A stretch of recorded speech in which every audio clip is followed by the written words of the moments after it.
Welcome back to The Explainer, everyone. Today, we're exploring one of the most profoundly comforting texts in human history, Surah Dhuha. If you've ever felt like the world just completely went quiet on you, or that you're totally alone in some massive struggle, this text speaks directly to that exact experience. It really hits home. We're going to unpack the fascinating historical context surrounding these verses and uncover a message that moves from a place of deep, painful isolation to this ultimate, unshakable reassurance. Okay, let's dive into this. Where do you look for hope when everything goes quiet? It's a deeply personal yet incredibly universal human question, and it actually anchors our entire discussion today. Because to really grasp the sheer power of Surah Dhuha, we first need to understand the absolute, deafening silence and the incredibly high emotional stakes that brought it into existence in the first place. Section 1. The Silence Before Revelation, a period of doubt and taunting. So we're looking at the early Meccan period. At this specific time, the Prophet Muhammad was already going through some really intense persecution from his own community just for sharing his message. But then, something arguably even more painful happened. A sudden, completely unexplained break in revelation. The divine communication, known as Wahi, just stopped. Literally, complete silence. To understand the gravity of this, we kind of have to trace his journey up to this point. We see his early life of orphanhood, which was undeniably difficult, moving right into the profound, life-altering moment of the first revelations, which brought immense guidance and purpose. But then comes this month of silence. Just imagine the psychological weight of that. For roughly an entire month, after experiencing the most profound, beautiful connection imaginable, you're met with a prolonged, empty pause. It was a terrifying void, and it left him deeply saddened and highly vulnerable, not just to his own internal doubts, but to some really severe external attacks. And of course, his opponents seized upon this vulnerability immediately. The taunts came, notably from Jamil, the wife of Abu Lahab, who said, "Your Lord has forsaken you." Just sit with the absolute cruelty of those words for a second. They weren't just attacking his character or his message anymore. They were going after his very connection to the divine. They were basically telling him he was forgotten, that he was displeasing, and that he just didn't matter anymore. The sadness and the immense psychological despair caused by this specific, highly calculated taunt, it was just incredibly heavy to bear. Section 2. Morning Light and Still Night. The Metaphors of Surah Dhuha. But then the silence breaks, and the text doesn't just give a dry, factual response to his grief. It arrives as this beautiful metaphorical and literal light, breaking right through that terrible month-long darkness. The surah begins with two very powerful oaths, drawn directly from nature itself. Now, what's really interesting about this slide is the contrast. The text takes an oath by the glorious morning light. Why morning light? Well, because after a long, dark period, light brings active hope. It shows the way, it guides you, and it brings this profound sense of happiness and new beginnings. But then it also takes an oath by the night when it is still.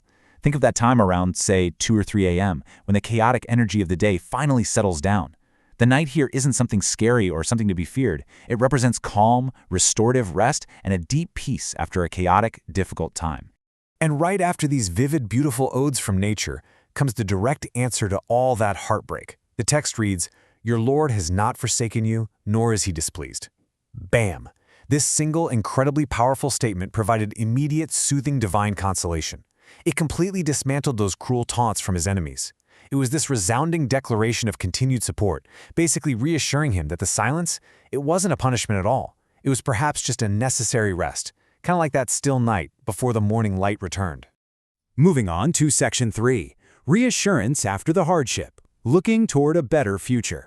So once the text provides this immediate comfort for the present pain, it brilliantly shifts our gaze forward, stating that the hereafter will be better than the present. And this actually carries a beautiful dual meaning. It absolutely refers to the ultimate spiritual reward of heaven, right? An absolute promise of peace. But it also points to the literal future in this world, the peaceful life and the monumental success that was soon to come in Medina. He would eventually become a head of state and wouldn't have to face this intense level of opposition anymore. The promise here is that the immense current hardships, the mockery, and the brutal persecution in Mecca are strictly temporary. Let's move to and see how this builds, because the text doesn't just promise a better future and leave it at that. It actually proves it by pointing directly to the past. It asks a series of rhetorical questions to remind him of continuous, undeniable divine support. Step 1. Did he not find you an orphan and give you shelter and protection through your uncle Abu Talib, who fiercely defended you? Step 2. Did he not find you wandering deep in soul-searching meditation in the cave and give you guidance through the very first revelation? Step 3, did he not find you in financial need and make you independent through your marriage to the incredibly supportive and wealthy businesswoman Khadijah? By proving this undeniable track record of care, the text builds this unshakable trust for literally whatever challenges might come next. Section 4. Blessings and Moral Duties. Translating gratitude into action. Now, the acknowledgement of this divine help and these past blessings doesn't just end with feeling warm and fuzzy about yourself. It logically and necessarily transitions into a set of concrete, actionable moral responsibilities. Because you were helped when you were vulnerable, you must now help the vulnerable. It's a ripple effect. The text lays out 3 direct, actionable instructions as a clear blueprint for ethical living. First, do not treat the orphan with harshness. Second, do not drive the beggar or the questioner away. And third, narrate the bounties of your Lord, which in this specific context means sharing the revelations of the Quran with others. It is a massive, profound shift from passively receiving comfort to actively becoming a source of comfort for everyone else. And this brilliantly illustrates the real depth of these commands, especially that second point about the questioner.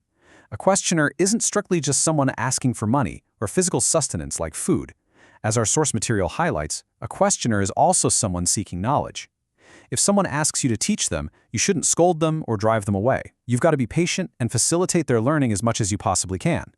Sharing knowledge is treated with the exact same moral weight as sharing wealth. It's a bounty, and it absolutely must be distributed. Finally, Section 5. Finding Hope in Dark Times. Universal Lessons for Today. So, the crucial point is, while we've been focused on a very specific historical moment and text, the reason this surah has resonated so deeply for centuries is because its core message is entirely universal. Patience and perseverance bring success. Hardship is always temporary. This text acts as a universal comfort for literally anyone currently navigating their own darkest time. Just like that chaotic night eventually has to give way to the glorious morning light, the difficult periods in our lives will eventually pass. If you ever feel hopeless, you're invited to remember the past blessings you've received, to realize you aren't truly forsaken, and to trust that better times are for sure ahead. Which brings us to one final, big question I want to leave you with today. How will you share your light with others? The ultimate lesson of Surah Dhuha isn't just about finding your own personal peace in the darkness. It's about taking the guidance, the knowledge, and the blessings you've been given and actively using them to uplift the orphans, the questioners, and anyone else wandering in the dark around you. Thank you so much for joining me for this explainer. Keep learning, keep sharing, and I'll catch you next time.